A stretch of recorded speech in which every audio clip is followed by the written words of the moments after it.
this is not going to be the peachiest topic, but when I posted this from VA Secretary Doug Collins, I got a lot of feedback that, to be honest with you, made me a little confused myself. So this is a post from the VA Secretary saying VA is phasing out treatment for gender dysphoria. All savings from this change will toward helping paralyzed veterans and amputees. I mean, no disrespect to anyone, but if veterans want to attempt to change their sex, they can do it on their own dime. 253 comments on a post is the most I've ever had. And yeah, I think it's at least significant enough for veterans to talk about. Now, I don't care if you're for this or against this. I'm sure the comment section will kind of hammer that out. I'm interested in what the VA is actually saying. And so this is what the VA Secretary has shared. So let's go ahead and just read it straight from the source. VA to phase out treatment for gender dysphoria. This was just released about a week ago. So all savings from this change will go to helping paralyzed veterans and amputees. In response to President Trump's Defending Women from Gender Ideology, Extremism, and Restoring Biological Truth to the Federal Government executive order, that is a huge name. And if you want to, you can go ahead and click that link. VA announced today that it will phase out medical treatments for gender dysphoria. President Trump's Defending Women EO states, it's the policy of the United States to recognize two sexes, male and female. These sexes are not changeable and are grounded in fundamental and incontrovertible reality. Whoa, that's a big word. Sorry. VA is adjusting its policies to fully comply with EO. Any and all savings VA achieves by stopping specific medical treatments for gender dysphoria will be redirected to help severely injured VA beneficiaries, such as paralyzed veterans and amputees, regain their independence. Effective immediately. So it's already happening.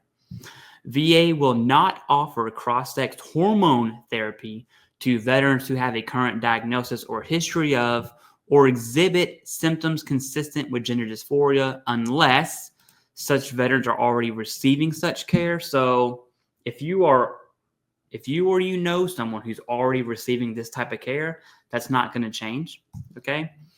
And then the second bullet under unless such veterans were receiving such care from the military as part of and upon their separation from military service, and they're eligible for VA healthcare. So it's not that it's going away completely, but from here on out, no more. At least that's how I interpret this, which I'm pretty sure is spot on.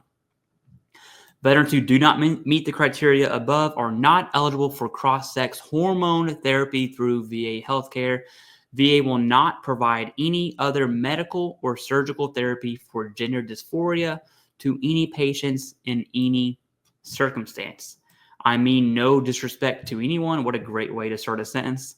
But VA should not be focused on helping veterans attempt to change their sex. The vast majority of veterans and Americans agree, and that is why this is the right decision, said VA Secretary Doug Collins. You might hate him, you might like him, but this is a fact.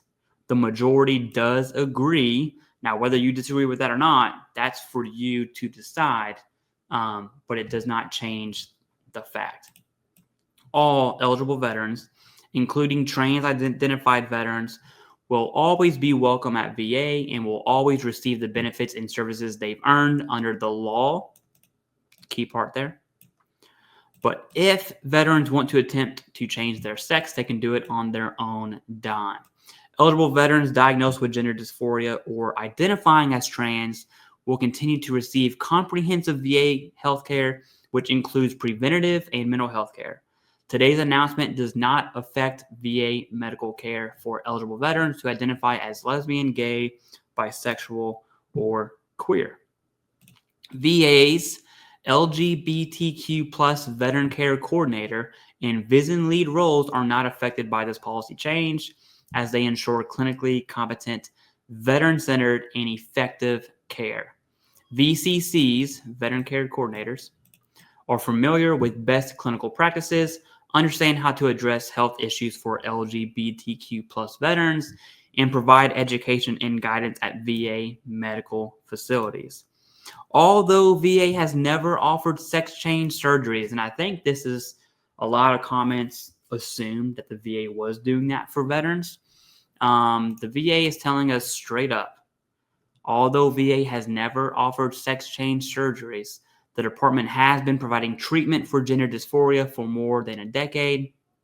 VA has not kept consistent and reliable records regarding the total number of veterans who endured these procedures, the total amount of money spent on them, or the total number of employees involved. So they don't know how much money was spent.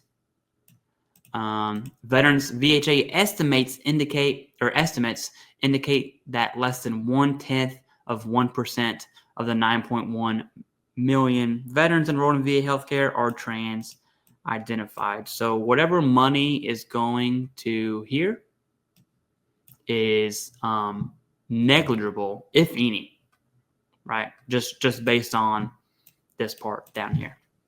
Until recently, however, VA had been promoting an array of services designed to help veterans attempt to change their sex, including cross-sex hormone therapy, voice and communication training. I don't even know, like, is it to sound like the opposite biological sex or communicate? Like, I mean, I just don't know. So-called gender-affirming prosthetics, including breast forms, chest binders, dilator sets of post-vaginoplasty, packers, surgical compression vets, and wigs. What is a packer? I think I know what that is. What are these things? I know what a wig is. Okay. Additionally, VA had been providing letters to support encouraging non-VA providers to perform sex change surgeries on veterans. That is a little weird. The reason why, and I'm looking at it from a disability perspective, why is it that VA providers can do that, but they can't write Nexus letters for veterans submitting disability claims?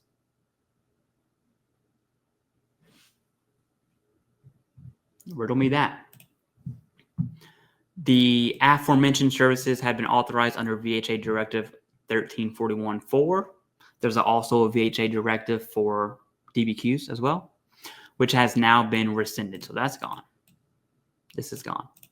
In addition to the changes announced today, VA facilities have already ensured that all intimate spaces, such as bathrooms, locker rooms, and patient rooms, are designated by sex, male or female, or unisex for single-person spaces.